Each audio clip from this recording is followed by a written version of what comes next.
अस्सलाम वालेकुम। मैं हूं डॉक्टर हसनैन जावेद और आप देख रहे हैं मेरे डिजिटल चैनल। एक तरफ ऑडियोज के तूफान के बाद अब वीडियोस का शोर बरपा है, तो दूसरी तरफ सियासी कश्मकश थमने का नाम नहीं ले रही।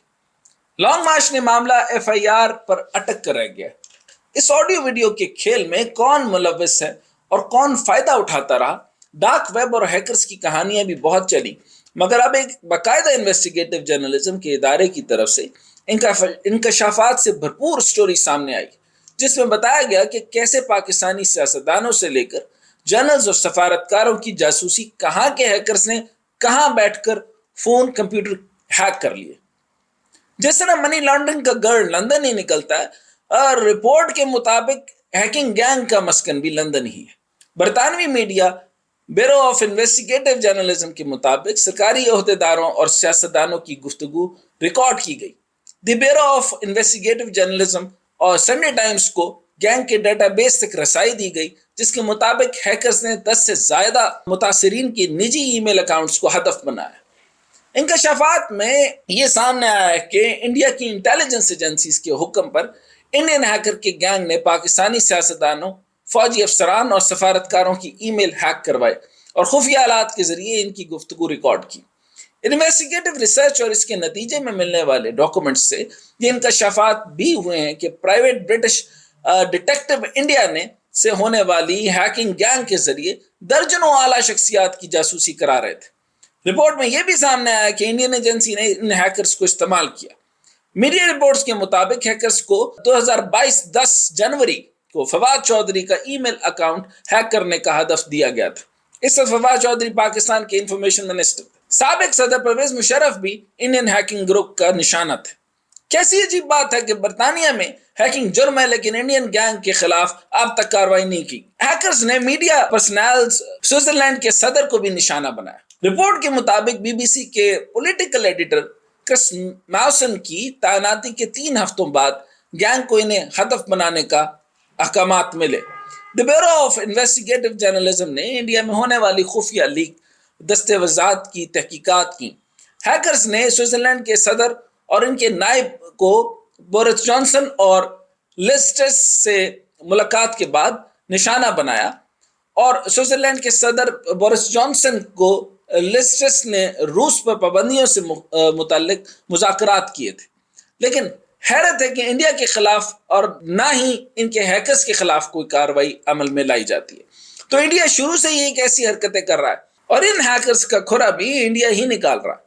इंडिया की जानिब से सरकारी सतह पर भी ऐसी मुनज़्ज़म कोशिश अरसा दराज से जारी है, जिनके शवाहिद 2020 में सामने आए।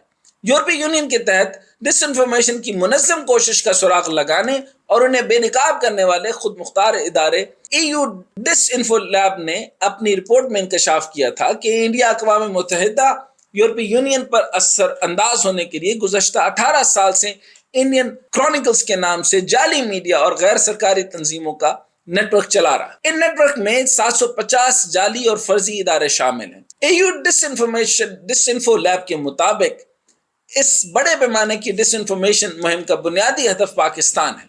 इसके लिए इंडिया ने यूरोपीय यूनियन और अक़वाम मुत्तहिदा की शनाख्त को भी इस्तेमाल किया। तकरीबन 3 साल पहले इस इदारे ने इंडियन डिसइंफॉर्मेशन नेटवर्क पर पहली तहकीकाती रिपोर्ट जारी की थी, जिसमें बताया गया था कि इंडिया की जानिब से 65 से ज़ायद ममालिक में 265 से ज़ायद मकामी वेबसाइट चलाई जा रही हैं, जिनके जरिए इंडिया पाकिस्तान के खिलाफ मनफी प्रोपेगेंडा करता है।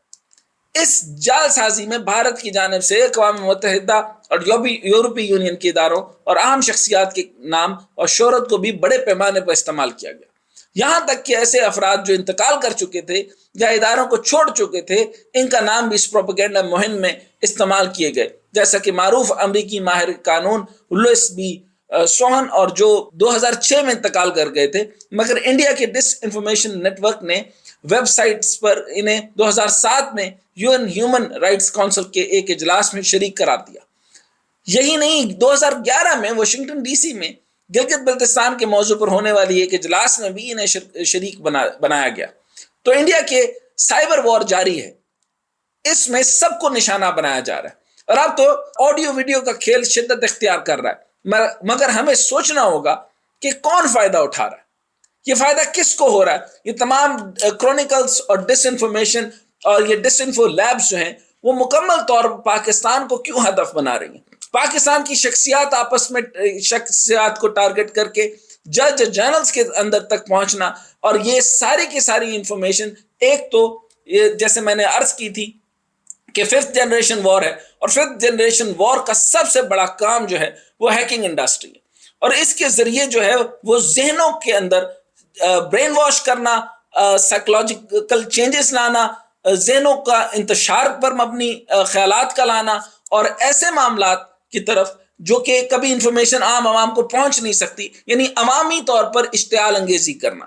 یہ جیسے بڑے بڑے معاملات جو 2-3 میں نے آپ کے سامنے ذکر کیے، ایسی شخصیات جو کہ مر چکی 2006 میں، اور ان کو 2011 میں مختلف کانفرنسز کے اندر ثابت کیا جا رہا ہے کہ ان کی موجودگی وہاں پر ہے۔ اسی طریقے سے اہم ترین بات یہ ہے کہ وہ جو چیز وہ چاہتے تھے کہ آپ کی ملٹری، آپ کے بہت بڑے کندھے اور طاقتور بازو ہیں، ان کے اور عوام کے درمیان میں ایک خلیج پیدا کی جائے، اور اس خلیج کا سارا فائدہ جو ہے وہ انڈیا اٹھائے گا، اور آف کورس انڈیا اٹھائے گا۔ ان سارے معاملات کی تفصیلات سے آپ کو آگاہ کرنے کا مقصد ہی یہ کہ پاکستان کے باشعور قوم جو ہے وہ یہ چیز سمجھے کہ یہ سارے کے سارا جو ہے یہ سائبر کرائم، اور پاکستان کے اندر سائبر کرائم آرڈیننس کو مزید طاقتور کرنے کے لیے یہ ساری چیزوں کو دیکھنا چاہیے، اور ایک بفر سپین لگانا چاہیے کہ ایک بفر کے ساتھ کسی کی یہ جرت نہ ہو کہ خاص شخصیات اور باقی معاملات اور ان کی انفارمیشن، اور یہاں تک کہ بزنسز اور آرگنائزیشن اور اسپانرز جو ہیں وہ بھی انہی سے ہی واقع ہوتی ہیں۔ ایک دوسرے کے ٹریڈ سیکرٹس لینا، ایک دوسرے کے ملٹری سیکرٹس لینا، ایک دوسرے کی سیکورٹی سیکرٹس لینا، یہ تو ایک الگ بات رہی۔ اس کے اوپر آپ ایک پورا کا پورا نظام بنا سکتے ہیں، بلکہ یہ معاملہ جو ہے وہ سیٹلائٹس کے اوپر بھی ہوتا ہے، اور اس کو ہمیں اپنے منظم طور پہ مضبوط کرنا ہوگا۔